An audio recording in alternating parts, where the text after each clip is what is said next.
Now, to begin, I wish to acknowledge that the land on which the University of Toronto operates is the traditional land of the Huron-Wendat, the Seneca, and the Mississaugas of the Credit River.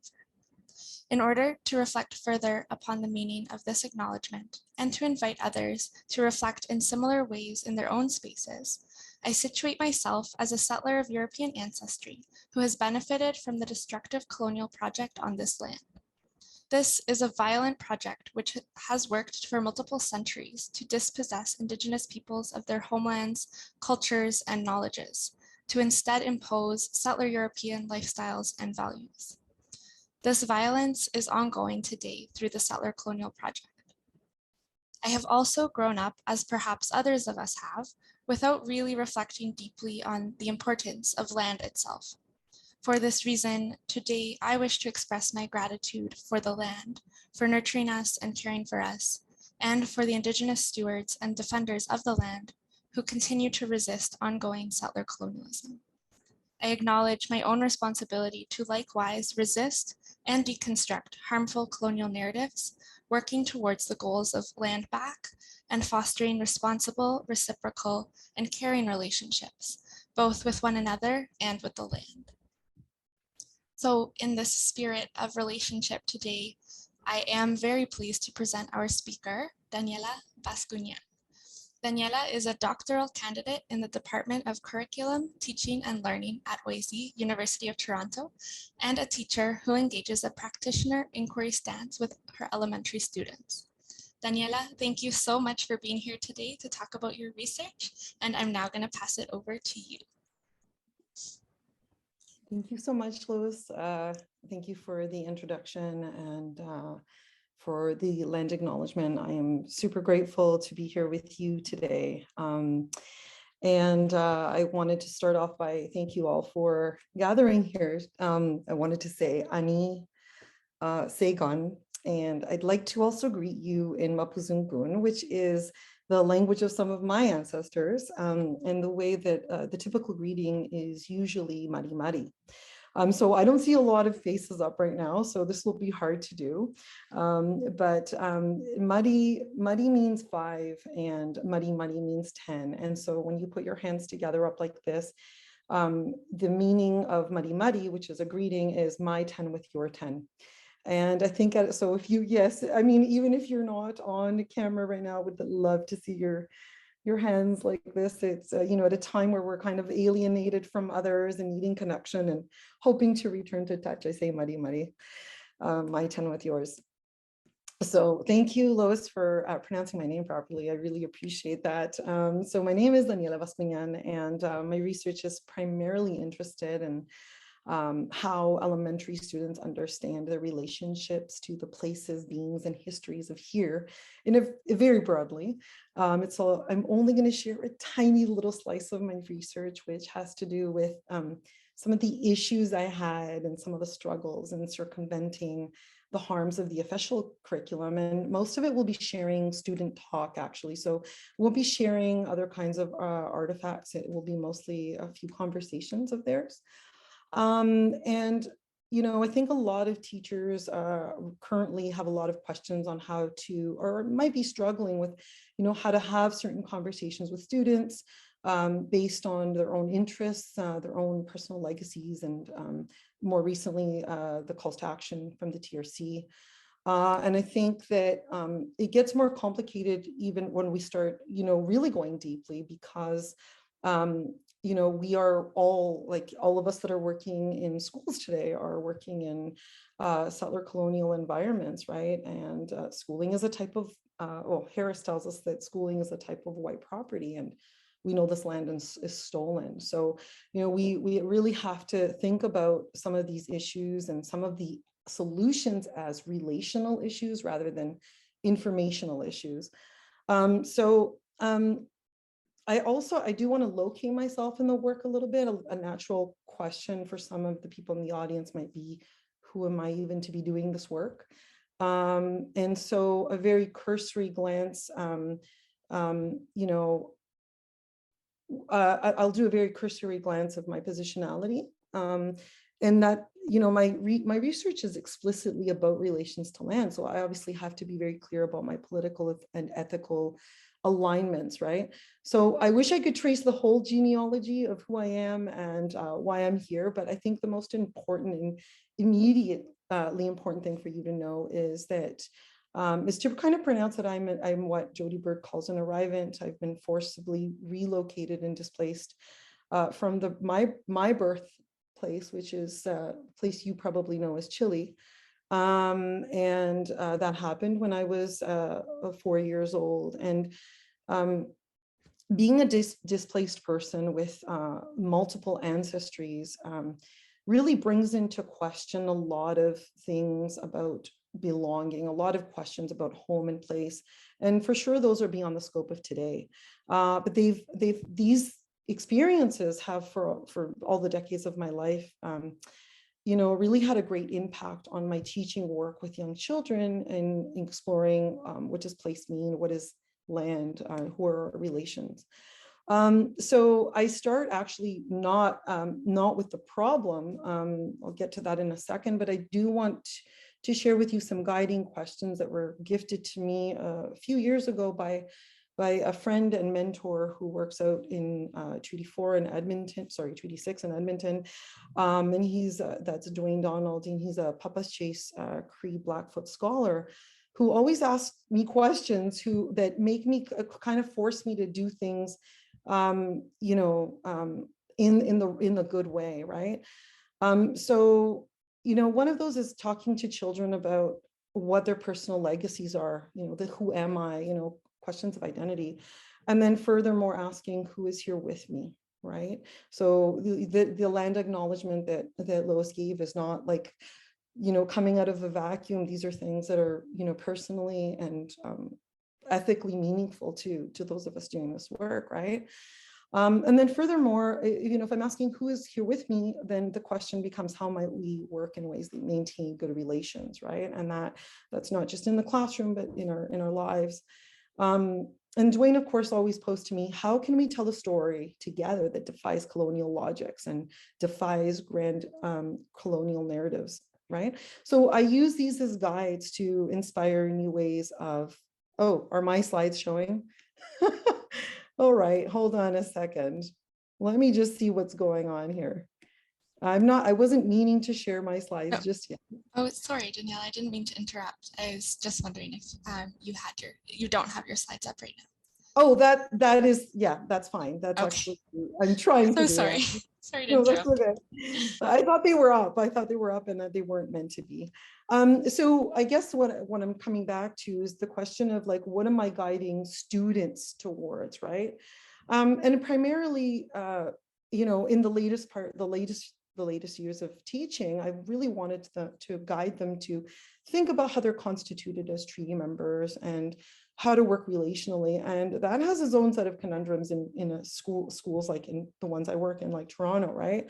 You know, how do children access treaty teachings? And there's a lot of like difficult work, a lot of conversations, internal ones that I have with myself. And I remember wanting to at one point stop, and my mentor Dwayne said, well, if not you, then who? And I was like, okay, I've got to do this. So I'm you know, going to share with you part of the problem. And part of the problem, I'm going to put up a slide now, is the curriculum on paper. So I'd like to talk to you a little bit about disrupting curriculum for a moment. I'm just going to put on the slideshow and share my screen, if you will bear with me.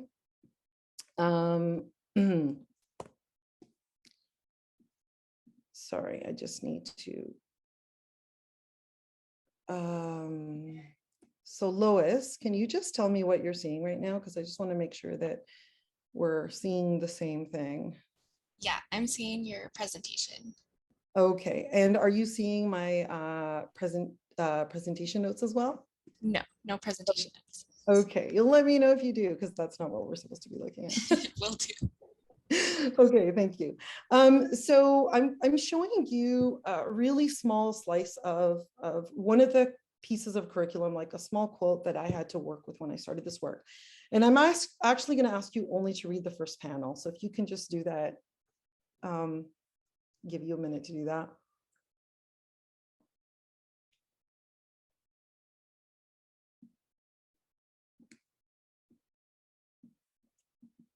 It's pretty dry stuff.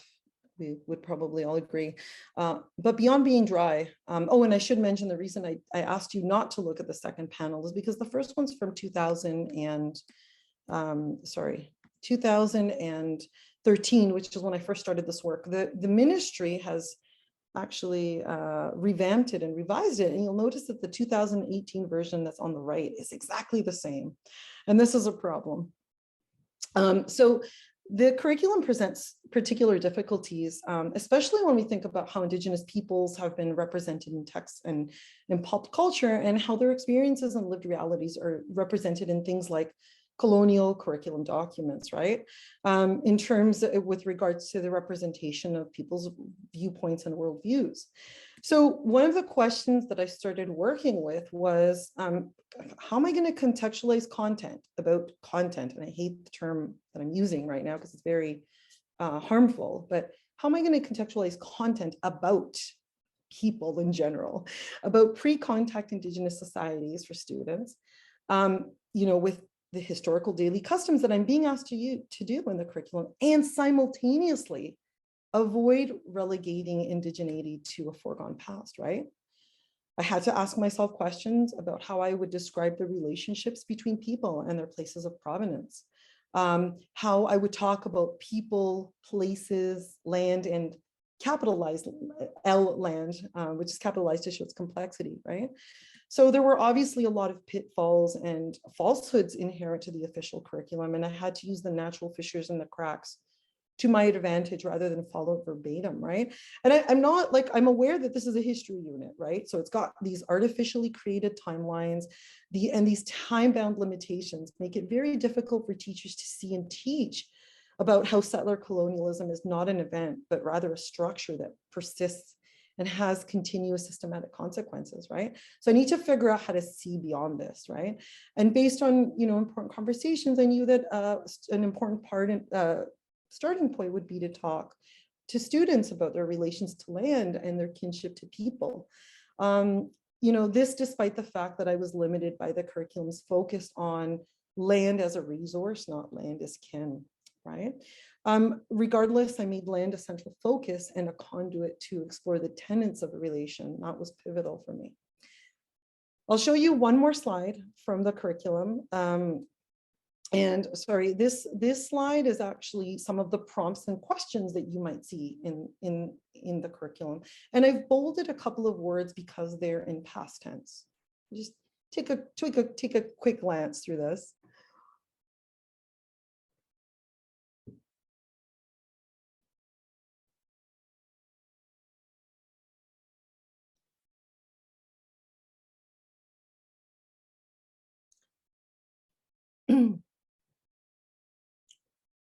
So there are about 3 pages of this in this particular unit. And this is, I forgot to mention, grade 3 unit with 8-year-olds in my grade 3 classroom.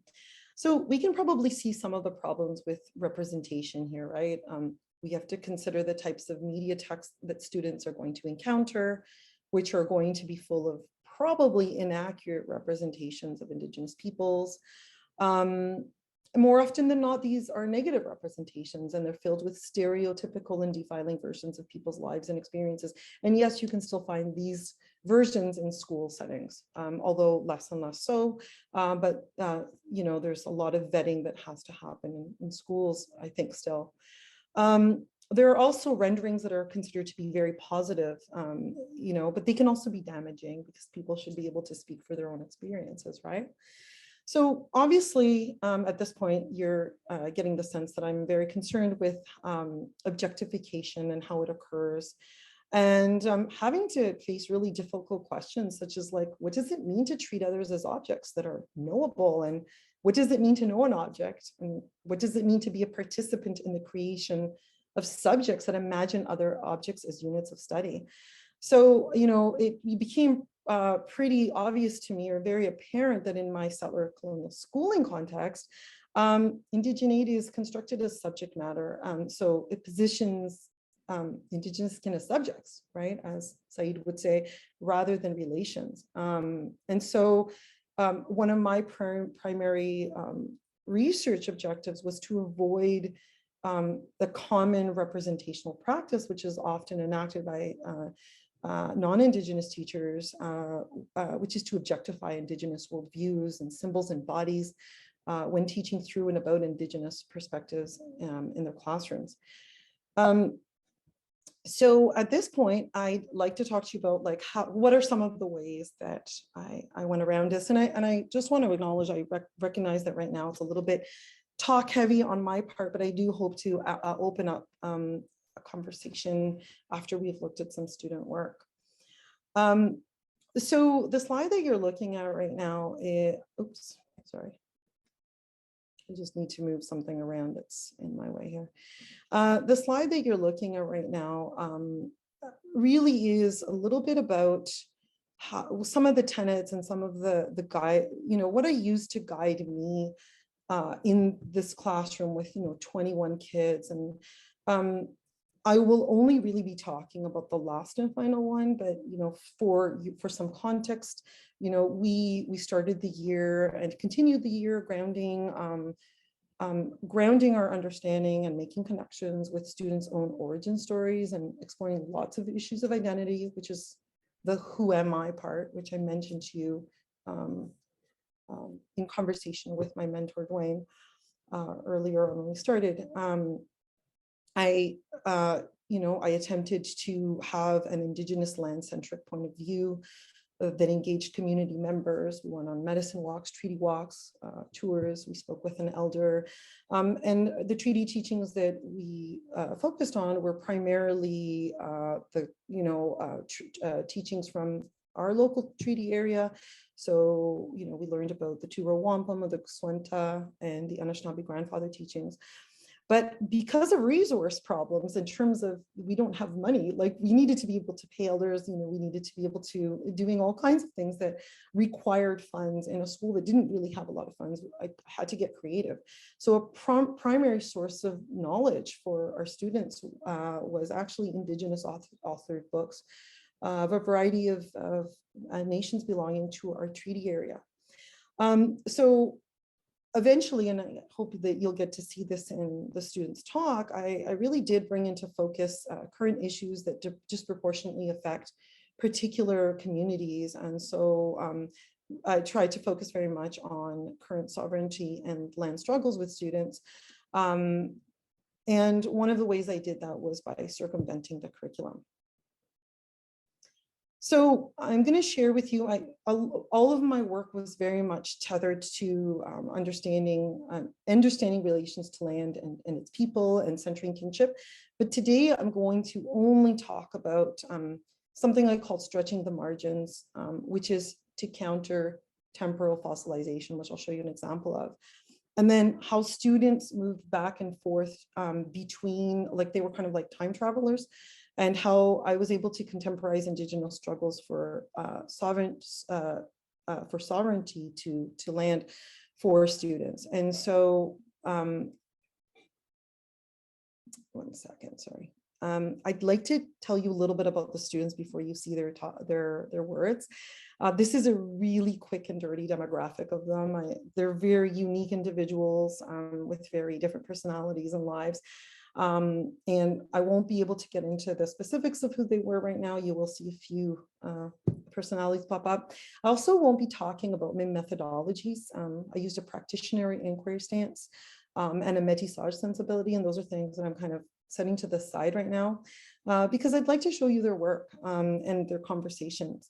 And what I'm about to share with you is really hard to share because I'm really looking at what tensions are speaking through these kids' ideas. And keep in mind, they're between 7 and 9 years old, depending on what point in the year the conversation is happening. And I'm a grade 3, I was a grade 3 teacher at the time. So I had them for the full year and I saw them grow and change and I saw their ideas change, right? I think what's hard about looking at student work is that their conversations can reveal really difficult colonial histories that in fact we are all participant to, right? And it's hard because some of the things that they say are they're unsettling, right? So you know, hoping that we can look at their words with love and care. I know that you won't villainize them into a corner as to how they respond. I think that, you know, by having open conversations in the classroom and discussions, it gave them an opportunity to enact something a little different than they would have otherwise been exposed to, or had allowed, you know, been allowed to do in most classrooms. So the following vignette exemplifies, so with that said, the following vignette exemplifies some of the contradictory tensions that resulted when I taught both about settler colonial encounters and traditional Indigenous ways of life, which is what the curriculum was asking me to do, right? So there's going to be a few snippets here. I'm going to be jumping around to different parts of the year just to show you like a cross sampling of like what I was seeing over time, right? But I'm going to illustrate the most challenging moments and the complexities that arose because I was, as a teacher, put into the impossible situation of teaching about Indigenous peoples in a settler colonial schooling context, right? And so despite my attempts to thwart fossilization, which I will explain in a second, students did so occasionally. So I'm going to share a little snippet where students are erroneous. I'm going to give you a bit of context because it's halfway through the conversation that I'm pulling a snippet of data out. They're erroneously perturbed by the specificity of raw materials that might have been used in traditional societies in the past. And so they take on this homogenized perspective in their questioning. And the questioning is about a book that's titled The Long March, The Choctaws' Gift to Irish Famine Relief, which is a true story that's retold by Mary Louise Fitzpatrick. And it recounts the true story of the Choctaw Nation's monetary gift to the people of Ireland during the potato famine in the 1840s, right? So the story itself traverses temporally, and it conveys the pain of displacement of the Choctaw who were forcibly removed from their homelands in the 1830s in the event that's now known as the Trail of Tears. And I asked students to describe the big ideas in the story, but I was really taken aback when they changed the trajectory of my question. This is what they said. I'll let you read it quietly. You're probably tired of hearing my voice at this point.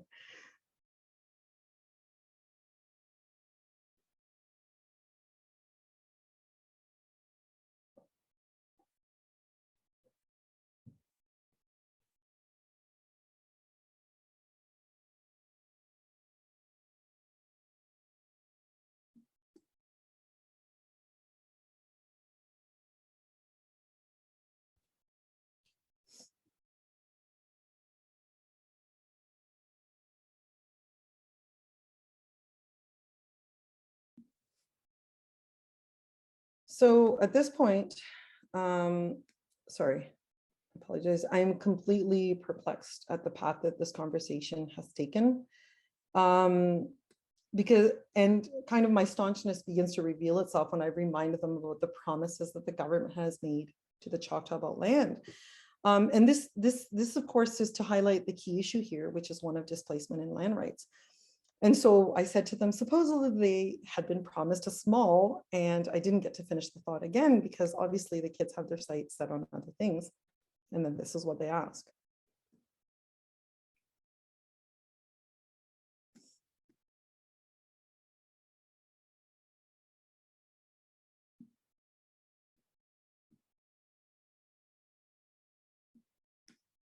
So I became kind of frustrated by the interjections are very common. If you're in a classroom space, you know that it's constant, right? But, you know, as my patience begins to evaporate because I'm like trying to return the kids to this larger conversation and their chatter rings through the room and I really can't hear a thing that they're saying, right? They're all talking simultaneously and they're all taking a use question. And then a student looks at me with her arms outstretched and she wants immediate clarification. And this is what happens next. So, and this is probably halfway through the year when kids have already had a great deal of learning and a lot of experiences, right? So I was a little bit, taken aback by, I'm like, okay, kids, I think there's, I was trying to figure out what was happening, right? And after some circular conversation, we do eventually get back to the main ideas that are presented in the book, which have to basically do with dispossession and allyship. However, as you can see above, students repeatedly return to the raw materials used for weaponry in that area. And, they were aware of some of the technology available at the time, but this conversation about whether they may or may not have used weapons common to the area and the geography really confused me. And at the time, I interpreted their comments as equating Indigenous presence as monolithic.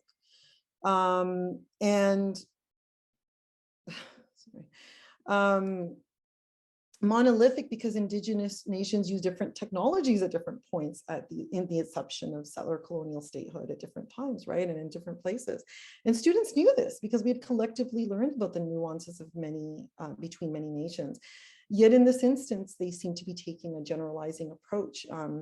And despite my own constant attempts to distinguish and differentiate the contributions of diverse nations throughout the year, they still did that. And at the moment, I didn't know how to interpret the relevance of materials used for weaponry because I thought that the major themes of dispossessions were prescient. Today, I understand this as an example of fossilization. Even though students didn't do this very often, this made me pause and think about what is my role as a teacher in the development of stereotypes through representation, right? And fossilization being like the mother of all difficulties with representation because they were freezing people in the past, right? Locating people in the past, and we'll get back to that in a bit. There are also invaluable possibilities in instances like these. My disappointment about this was quelled by the notion that while students can still be privy to incorrect facts, they can also think critically. For example, they questioned why the roughly 15,000 Choctaw did not fight back and resist from ethnic cleansing carried out by the US government. And I appreciated the students' assumptions that the Choctaw were not without agency or without the will to defend themselves, and left wondering about who had the stronger weapons. And given what I knew about the students at this point of our learning journey, I would wager that this conversation was textured with undertones about, questions about defiance and resistance to oppression, right? So I knew at this point in the year that I was going to have to use more fulsome approaches to countering temporal freezing, which is, locating people in the past and kind of disappearing people's connections to land today, right? And that's where, I'll get to that in a bit. Other than obviously differentiating between nations and teaching students about preferred naming practices, I actively used present tense language, and avoided wording that might signal students a temporal freezing or fossilizing of Indigenous peoples and knowledges. But what I'll share with you today is how I learned the value of contextualizing content by historically aligning history with current day issues. And I'm going to expand on the temporal design of learning content where I stretched beyond the curriculum expectations. And I call this stretching the margins, right? So the breadth and scope of what I needed to teach was much larger than what would fit between the margins afforded by the curriculum, right? I had to take a critical approach to curriculum at the time. And my main concerns were really about representation and relegating indigeneity to the past and essentializing their people's experiences, right? I was really also aiming to stimulate conversations with students about the unrelenting nature of structural and systemic settler colonial practices that stemmed from the era that they were studying, that they were supposed to be studying, right? So I stretched the temporal margins, and I deduced that if I was to counteract fossilization and simultaneously teach about colonial encounters, I would need to stretch the historical margin prior to first colonial contact, which was actually what the curriculum was not prescribing I do. They were trying to keep it between, I think it was 1780 and 1850. But I also had to protract the temporal period after first colonial contact. So really bringing into focus contemporary issues that arose after the inception of the settler colonial state. And I was really focused on the local context. So the story of the Choctaw that I told was actually unusual. I didn't often, like, we would make connections to global situations, but and frequently, but a lot of our learning was actually very contextualized to the local. So what I did, for example, was fast forward to current events as a way to counteract fossilization. And students were able to make connections to current events by drawing on our unit on industries that were devastating communities with respect to healthy access to water and land. We talked about the effects of hydroelectric plants and the mining industry and farming and so on. We were also looking at the more celebratory aspects of this work, which was looking at the contributions of Indigenous activists and their community work. And by the end of the school year, students were expertly flitting in and out of time periods, bringing into conversation current issues as automatic responses to what we had learned together. So I'm going to show you a few more snippets, and I'm looking at the time and I'd really like to have time for conversation. So I'm probably going to show you a few examples of student work later on in the year. And in this example, Yusuf, David, and Jackson and I are languishing in the steamy third floor hallway. And the heat is really unbearable. And the kids are miserable because of the thick humidity and the lack of airflow in the floor. But despite this, they're energetic and happy to be sharing how the Haudenosaunee peace tree has informed their thinking. And the group starts chatting casually, but they go really knee deep with a student who, and all the names are pseudonyms, by the way. Yusuf discusses how settlers imagine Indigenous peoples.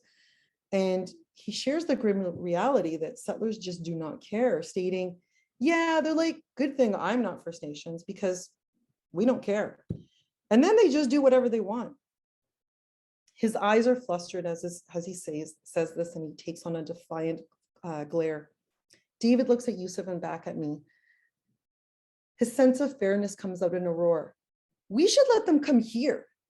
He is referring to returning land to Indigenous peoples rightfully so, and continues, and these people are getting into their house. For him, house means reserves. Yusuf is upset that settlers have pushed entire communities out of their lands and interrupts David before he can finish. And they can get jobs and they can still have their cultures. David stares upwards, contemplating Yu's comment for a brief second before agreeing. Yeah, they should still have their culture. Watching both David and Yu discuss this reminds me of watching a tennis match. They go back and forth, feeding off each other's ideas. Jackson is listening intently, nodding a lot in agreement to what Yusuf and David share next. I'm going to ask you to read that one on your own.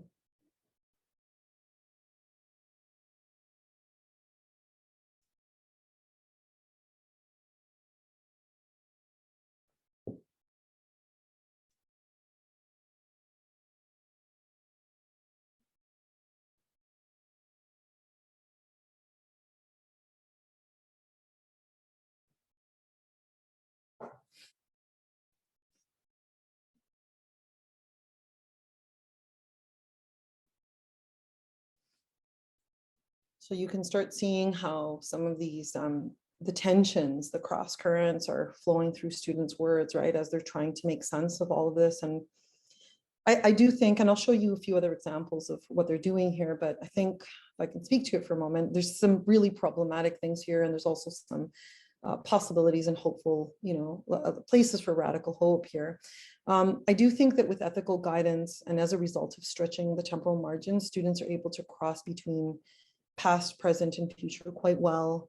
They're able to make connections among settler colonial encounters, Indigenous notions of land, period, as well as current events. And I find it noteworthy that they can bounce around doing some form of time traveling when I stretch the temporal margins over time, right? I do like that the question of stolen land underlies their conversation. It spans way before this and goes further later, but it positions them to understand how current Indigenous struggles you know, how people are disproportionately affected in Indigenous communities today and are facing, you know, a lot of struggles as a result of settler actions, right? In this excerpt,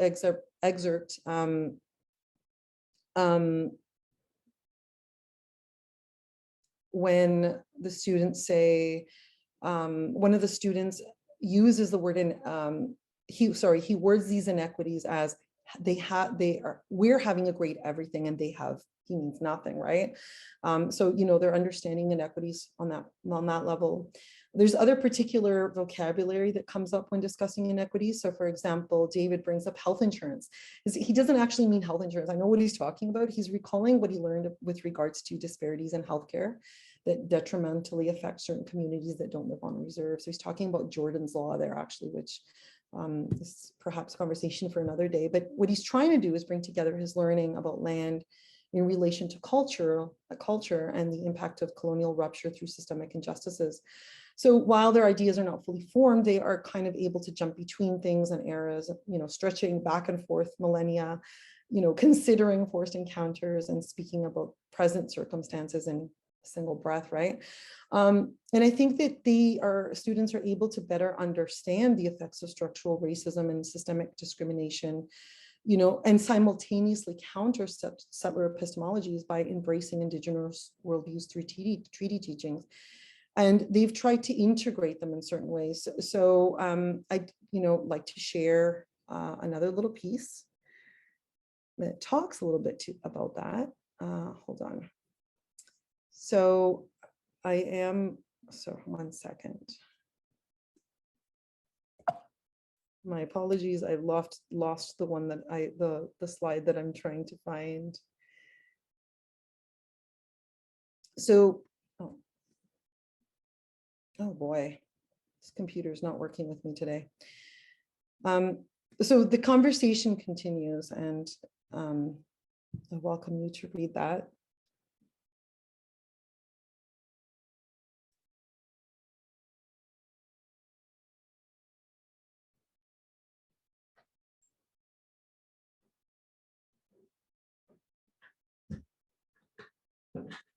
Sorry, my dog is about to bark. I'm on it. Thank you. So again, and here and a few other examples I'd like to share, and I see the time and I'm wondering how much more I can share about their work, but I see them carefully move between time periods. And they, you know, a lot of their work shows me that they understand that settler colonialism is not one event, rather a continuing set of structures that infringes on particular people's abilities to equitable life outcomes. The problem that begins to happen, and I won't be taking this up today, but it is extremely relevant to the work that I think a lot of teachers are doing, certainly has become very important to mine, is that they're actually romanticizing the ability of Indigenous peoples towards, you know, earth sustainability. And, you know, while I've committed to supporting them in their ability to link, you know, different teachings together, there's huge amounts of romanticization that begins to happen. They also, and I'm going to kind of skip through a little quickly here, they're also able to talk about issues of erasure and colonial violence. But, you know, they keep coming back to, you know, this tension between, that is in direct opposition to each other. So it's settler desires for land and indigeneity in a very romanticized way. And I became very perplexed as how they recreate this category of indigeneity that is a nature trope, and, you know, and so I'm just gonna, because I'm noticing the time, I'm just gonna skip through a couple of, maybe just one more slide, and I'm going to wrap up.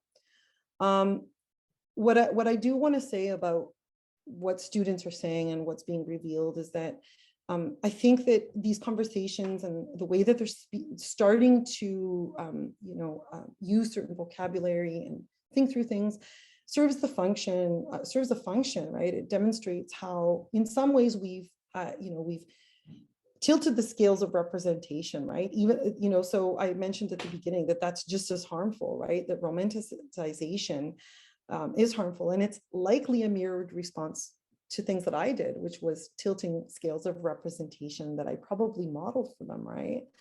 And, you know, I wonder if they were doing that to save themselves from the horrors of the past. You know, like they were both doing this thing where they saw Indigenous peoples as both powerful and without real agency, right?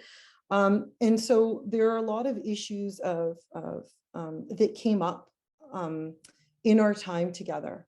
And I felt that sometimes these things felt like a double-edged sword. I really had to reckon with how, you know, the generation of Indigenous nature tropes occurred possibly based on how I was centering people to land relationships, right? And I wasn't fictionalizing people's narratives. I was guiding people to positive, or the students to positive representations of people to counterbalance the negative ones I thought that they would eventually, you know, come into contact with, which they did, right? So it took me some time to understand that the issue was not about what bad or good representation of Indigenous skin and their relations to land, rather about what Said calls complexifying and how I present other people's realities. So instead, I had to find ways to nuance representation that didn't flatten or fix or foreclose complexity in the people that were being represented, whether good or bad, right?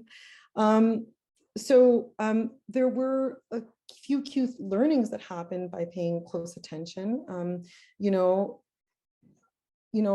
when I understood that students understood Indigenous relationships to land in a very idealized and romanticized manner, you know, I had to ask myself some really, really hard questions. I also noticed really positive things. You know, there are students that are talking about environmental racism, right? You know, when a student, Yusuf, says, all the nations are going to clean the waters, like it is essentializing a whole group, many groups of people, and it's mobilizing nature tropes. But perhaps he's also trying to make sense of environmental stewardship that was taken by notable Indigenous activists that we learned about, such as Autumn Peltier or the water walker Josephine Mandamin and her work bringing attention to Nibi or water, or the learning we did about boil water advisories in Northern Ontario communities, or ultimately the importance of water to all living things, right? These are good things, right? At one point in one of the conversations, Yusuf addressed treaty teachings. He called these rules. And he said, I think that if settlers would have followed all these rules and kept following them, then Canada would have been a better place, right? So he's trying to connect these teachings to continuity and the health of living creatures, right? He understands causal effects and the role of humans and the health of the planet. And I do think that, you know, when students make statements like, and when the past keeps doing good stuff, the longer we live, the more good stuff we can do, the better the earth will be. I think what they're trying to do is use what they know about reciprocal and balanced relations to the world. So I think I'm going to stop here because there are a lot of data slices that I'd really like to show you, but I'd like to stop to end that, you know, by sharing with you some of the wonderings that I'm left with. You know, and by saying, like, really honestly, that despite my ethical commitments of doing the work with what Chief Jake Swamp calls a good mind, Haudenosaunee teaching, there were a lot of unexpected renderings of people that sometimes students resorted to. Sometimes they reinscribed erasure, sometimes they romanticized indigeneity. And I always wondered, how did we arrive here, like with such advanced relational awareness, and yet landing so far from, you know, even more fulsome ethical intercultural understanding, right? You know, and from this experience, I hope that I've been able to illustrate a little bit of the impossible predicament of being a teacher in a settler colonial state, to shed light on the dearth of you know, there should be the naturalization of Indigenous ways of knowing in school systems is actually, you know, also a question that, you know, I've had to ask myself, is this you know, it's definitely where we want to go, but do traditional knowledge holders want to be, you know, sharing their knowledge and their wisdom in places like these, in places that have, you know, tried to destroy these knowledge systems in the past, right? So, I mean, I hope that you've been able to tell today that the underlying issue here is, you know, basically characterized as a failure of representation, right? And I'm sure I'm not the only teacher who is dealing with some of these things, but I leave you with these wonderings. You know, how can we, you know, how can we avoid these common representational practices? in systems like the ones that we work in. What does counter representation look like in a classroom? I'm still trying to figure that out. I think I've gotten closer, right? You know, how can we question our representational authority, right? How can we meaningfully adhere to treaty teachings that go beyond what the curriculum wants us to do? And how, what does it mean to invite traditional knowledge holders into spaces like schools, right? And there's a, I do think that there's a dearth of Indigenous knowledges in school. Like, yes, there should be naturalization in all institutions, but to address cognitive imperialism, but there's, as Marie Baptiste speaks about, but there's also a lot of difficulties with that. There are a lot of questions I have about that. So I am so sorry that I've spoken for so long. I didn't realize it had gone on for that long. And I was hoping to have like about a 20 to 30 minute period of conversation. I recognize that there's a wealth of experience in the room, and I'm sure that there are people that want to begin conversations, and I'm hoping I'm not the only one to answer them. There's a wealth of experience here. But at this point, I'd like to open it up to any questions, comments, wonderings you might have, any next steps, any suggestions. So yes.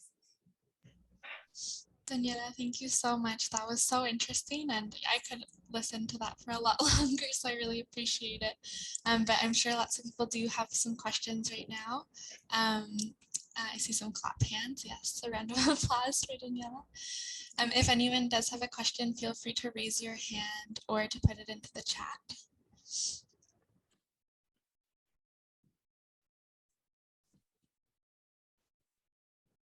see Tyler. Oh, Ty. Hello, Ty. Hello, friend. Old friend, how are you? Nice to see you. It's so nice to hear your voice. I wish we were in the same room together. I always learn new things every time I hear you talk about your work, and it's. I feel fortunate because I've been able to see this work kind of evolve over the years.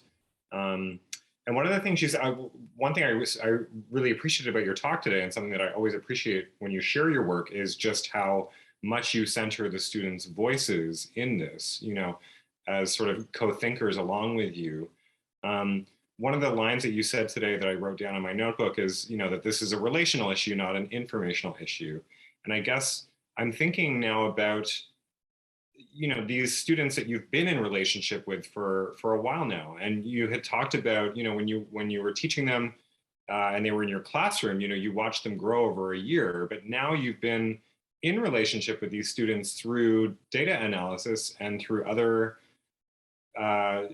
you're tied to them in these very specific kinds of ways. And I don't know if you have ongoing connections, like I don't know if you're in touch with any of these students still, but I just wonder how your relationship with these students has changed as you've been dwelling so closely with their words over time, and what that relationship is like now.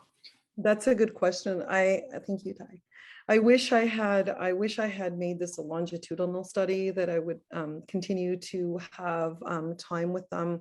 Certainly our time together was, quite meaningful, and we felt very connected to each other. And I did hear from families going forward a couple of years, after the study, because at this point it was four years ago. And a lot of what I heard from families had to do with students being able to have really clear discussions about some really difficult issues in places like in their community. For some of them that were church going, they had to have difficult conversations with their church members, and students were put into positions of kind of like being teachers and teaching them about specifically, I'm talking about specifically about genocide right now, but also about like Indigenous wisdom teaching. So there was like a lot of crossover for students. They were having a lot of conversations well past the time that we were together. I do keep in touch with a couple of them. One of them writes to me. She now lives in Oakville, and she writes to me every so often. I tell her that, I'm always listening to you, right? There are certain students whose words really stayed with me and are still present. And in some ways, I feel like I was the beneficiary of things in a very uneven way, because I get to continue to benefit from their words, and I continue to learn from them. And I know that our learning went well past, June 30th of that year. And we had a picnic after, like there were ways to connect, but certainly I feel very honored to have caught a moment in time in their lives. And I do hope that our learning, our time together has stayed with them, and that the questions that they asked stayed with them. So, yeah. Sure, yeah. Thanks, Daniela. Thank you, Ty. Thanks so much, Daniela. I see in the chat someone wrote that it was really great to hear from the students. And yeah, I think that was a really interesting part of your presentation of your research, is hearing the students. Erin.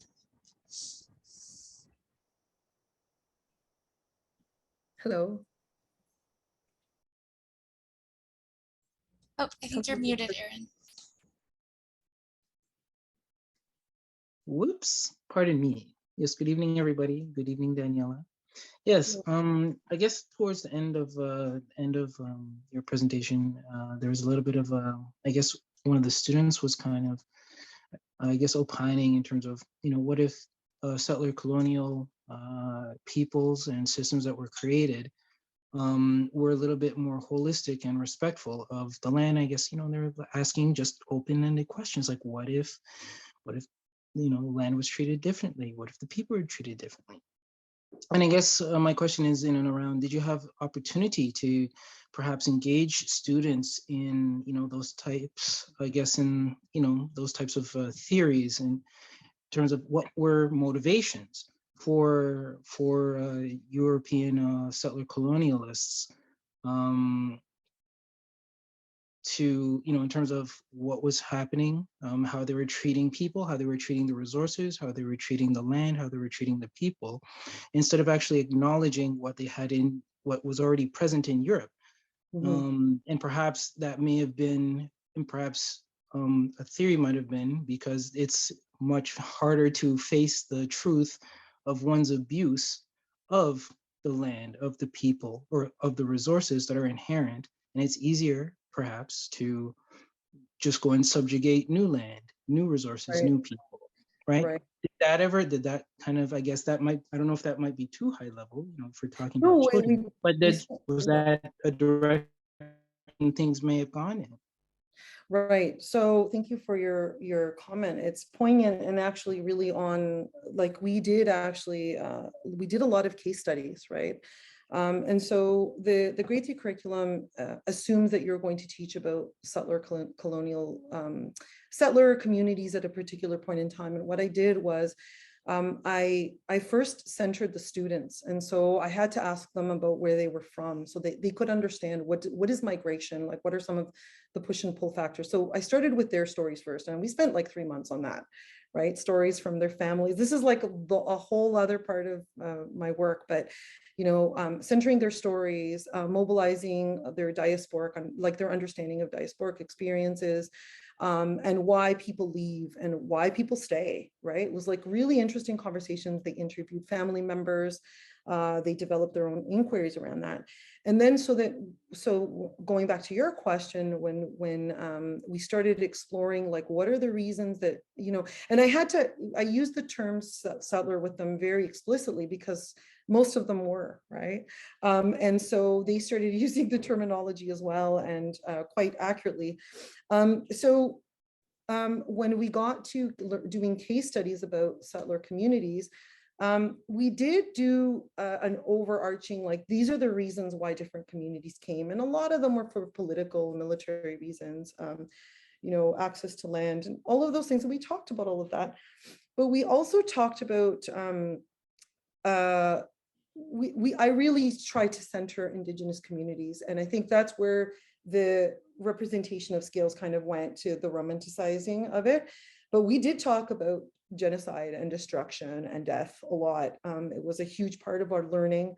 They were, I showed them bits and pieces of the Indian Act, the Royal Proclamation. Like they knew about disenfranchisement in the 70s. They were pretty well aware of different aspects over different periods of time. At the same time, when I was, talking specifically about like the beginning of the settler colonial period per se, I did try to highlight the experiences of other people. So for example, of early Black communities that were coming here, whether they were loyalists or whether they were coming to escape slavery through the Underground Railroad. So we talked about Black settlement a lot, actually, African Canadian settlement in different parts of Ontario, and as a way of having a conversation as well about like, here are the interlaced relationships, between white supremacy, Black chattel slavery, and Indigenous genocide. So these are conversations that are all happening in tandem, right? We did talk about land extraction, and as you asked questions about, how certain communities view land as resource and how others view land as kin, right? That was a huge part of what I was trying to guide them towards. So the answer to your question is yes, all of it. I'm not sure if I answered it, but yes. No, that was really wonderful. Thank you for the additional context. Thank you. Thank you so much, Aaron and Daniela. I am noticing that we're at 7 p.m., but there are some more questions. Daniela, do you have a moment to take maybe one or two more? Sure. Yeah, okay. T.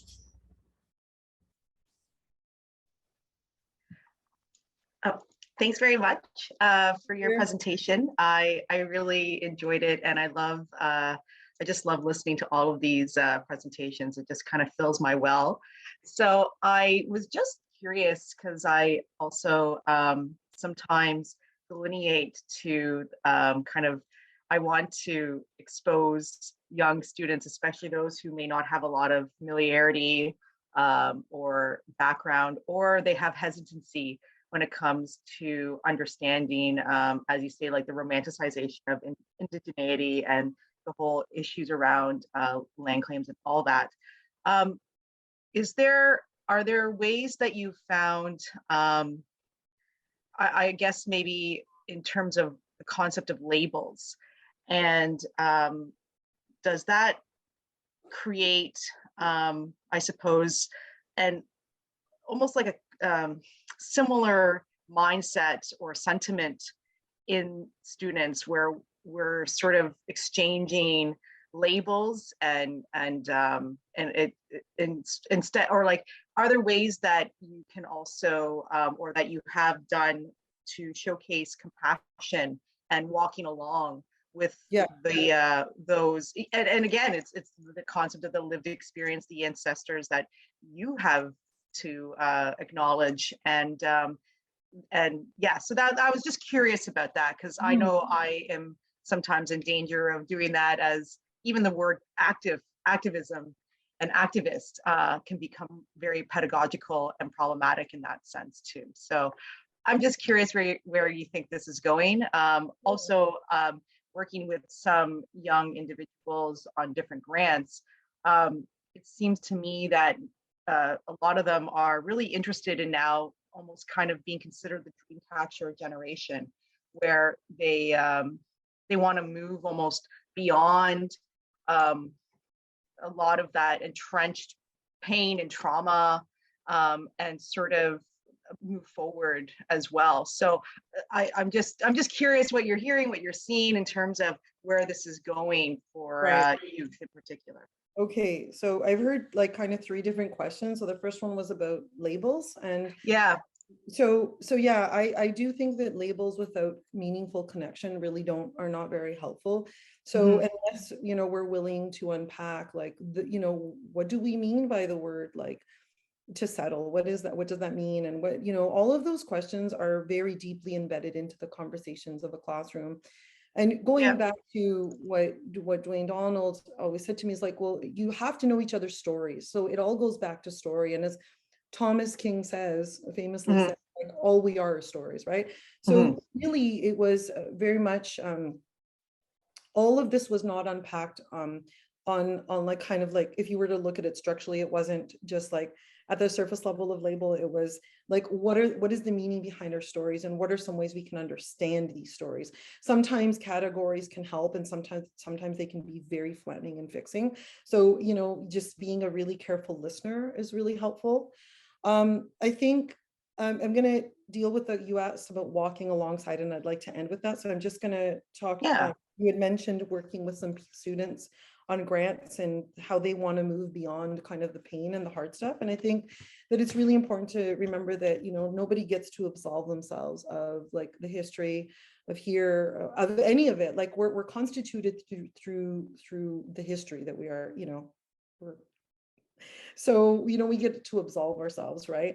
And so like, it's a really nice idea. And people that have some level of privilege are able to be like, I don't want to think about it right now. And they can do that, but they shouldn't have to. And going back to all of this really points to what you said, which was walking alongside. And that's a term that I used a lot with students. And basically I was always pointing them in the direction. We had a lot of we thought a lot about the two-row wampum and what it means to walk alongside people and what it means to actually live, you know, in a world where there's sharing and peace and non-interference. And we activated those things in the classroom in relation to each other, but also outside of the classroom in relation to others, right? So I think the answers are all that, you know, we are all historically and currently constituted by treaty. And I think that there's a lot of things that we can be using to walk alongside people, including the treaty teachings of here. So I think that that's where I would say is the answer, right? I think that there is much wisdom in these ideas, and you know, I think if we pay attention really carefully, we'll find our way. So okay. Thank you. Okay, Daniela, thank you so much. I wish we could have a little bit more time, but we should probably close off here. So I just want to say thank you again so much for sharing your research with us here today. It's really been so inspiring to hear what you're doing to disrupt the settler colonial curriculum with kids. And I hope that we're all going to take some lessons from that into our own work. So yeah, I'll leave you to say a few words, but I just want to say thank you again, and thank you everyone for coming, and wishing you a lovely evening. Thank you. I won't continue, but I do want to ask people if they would, at the beginning we started with muddy muddy, which is a greeting. It's typically only a greeting and not a farewell, but some of you weren't here, so if you could join your 10 with my 10, that would be great. It was lovely to meet here and to gather for just a short period of time, and I hope to see you or meet you all one day in person. Thank you so much for taking the time to be here, and thank you, Lois, for organizing everything. My pleasure. Thanks everyone. Bye. Thank you. Bye-bye.